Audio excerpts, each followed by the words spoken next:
also in the late 7th millennium BC, but a little later than the time referred to above, imported goats and sheep, apparently from southwest Asia, appear. Many large hearth also appear. Okay. Apparently from southwest Asia appear. Many large hearth also appear. Archaeological discoveries revealed that these prehistoric people led livelihoods seemingly at a higher level of organization than their contemporaries who lived closer to the Nile Valley. The people of Nabta Playa had, above ground and below ground stone constructions, villages designed in a pre-planned arrangement, and deep wells that held water throughout the year. Findings also indicate that the region was occupied only seasonally, most likely only in the summer period when the local lake filled with water for grazing cattle. Careful comparative research indicates that the indigenous inhabitants may have a significantly more advanced knowledge of astronomy and mathematics than previous thought possible. By the 6th millennium BC, evidence of a prehistoric religion or cult appears, with a number of sacrificed cattle buried in stone roof chambers lined with clay. It has been suggested that the associated cattle cult indicated in Nabta Playa marks an early evolution of ancient Egypt's Hathor cult. For example, Hathor was worshipped as a nighttime protector in desert regions. To directly quote Professor Windorf and Schild, there are many aspects of political and ceremonial life in the pre-dynastic and Old Kingdom that reflect a strong impact from Saharan cattle pastoralists. Nevertheless, though, the religious practices of the region involving cattle suggest ties to ancient Egypt. Egyptologist Mark Lerner cautions, it makes sense, but not in a facile, direct way. You can't go straight from these megaliths to the pyramid of Djoser, Djoser. Other subterranean complexes are also found in Nabta Playa, one of which includes evidence of perhaps an early Nubian attempt at sculpture. Astrophysicist Thomas G. Brophy suggests the hypothesis that the southerly line of three stones inside the calendar circle represents the three stars of Orion's belt, and other three stones inside the calendar circle represents the shoulders and head stars of Orion as they append in the sky. Now, before I get started, this is about the early alignments and the star maps of these early calendars that were created out of stones and in the sand, which were found in these areas. And these people that worship cattle were worshiping cattle and sacrificing them in this area, and they're telling you right here that the calendar circle represented astronomical Thomas G. Brophy suggests the hypothesis that the southerly line of the three stones, these stones represent parts of the Orion cluster, is what he's trying to say.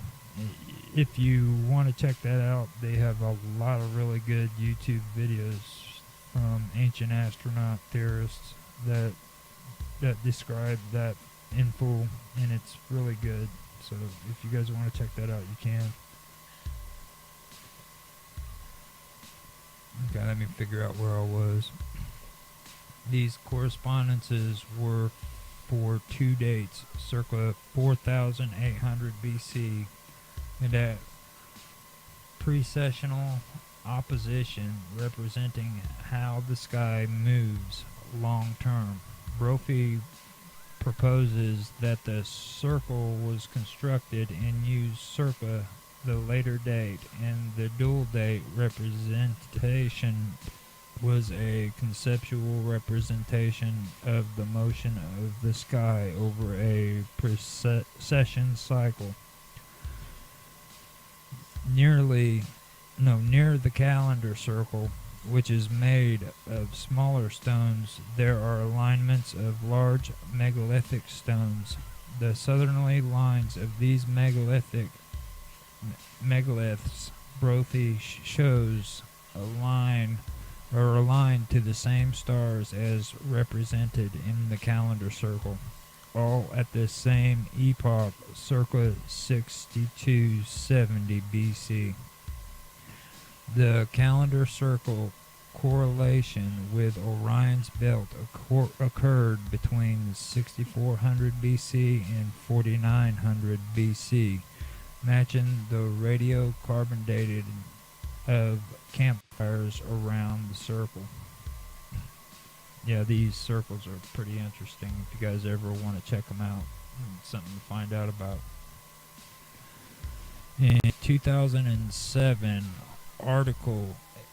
a 2007 article by a team of University of Colorado astronomers and archaeologists. 3 members had been involved in the original discovery of the site and its astronomical alignment, has responded to the work of Brophy and Rosen, in particular their claims for an alignment with Sirius in 6088 and other alignments which they dated to 6270, saying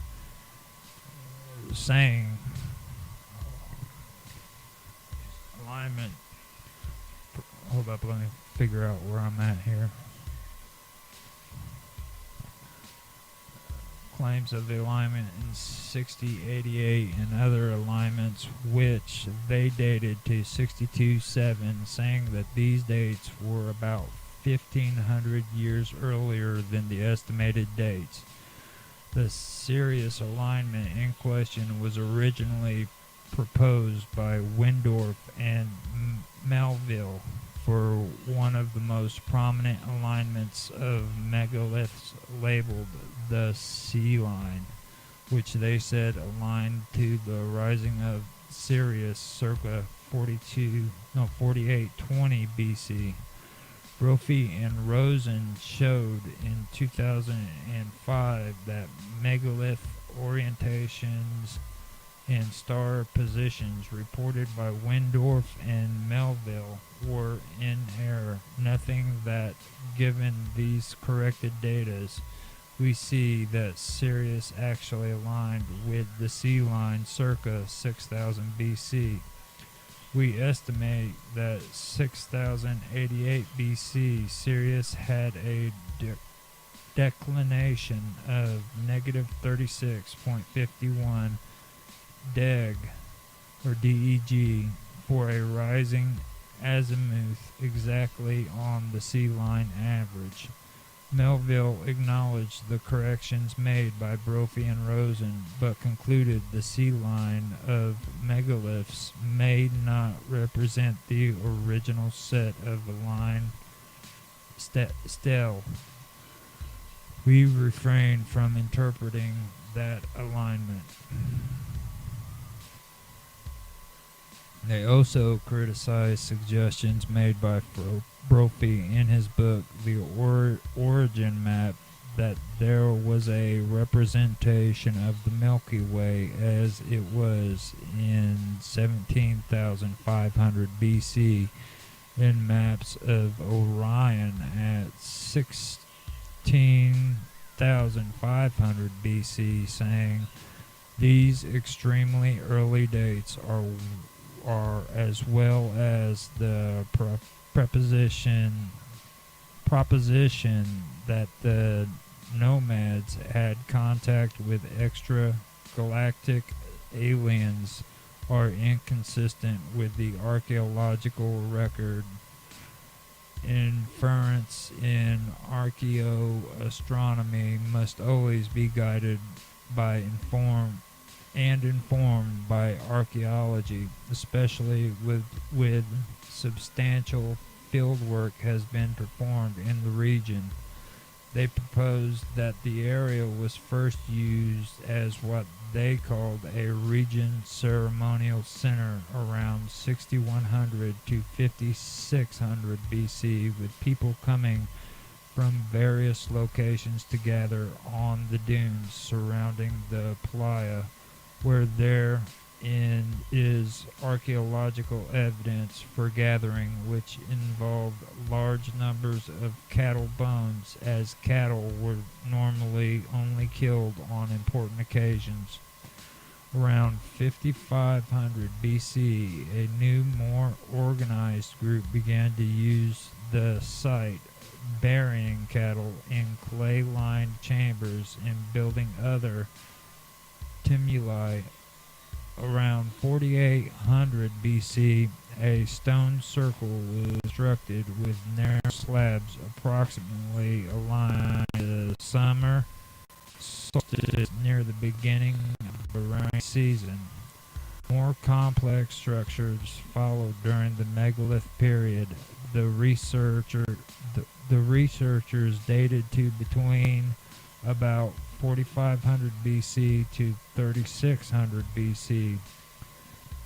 Using their original measurements and measurements by satellite and GPS measurements by Brophy and Rosen, they confirmed possible alignment with Sirius, Arcturus, Alpha Centauri, and the belt of Orion. They suggest that there are three pieces of evidence suggesting astronomical observation by the herdsmen using the site, which may have functioned as a necropolis. The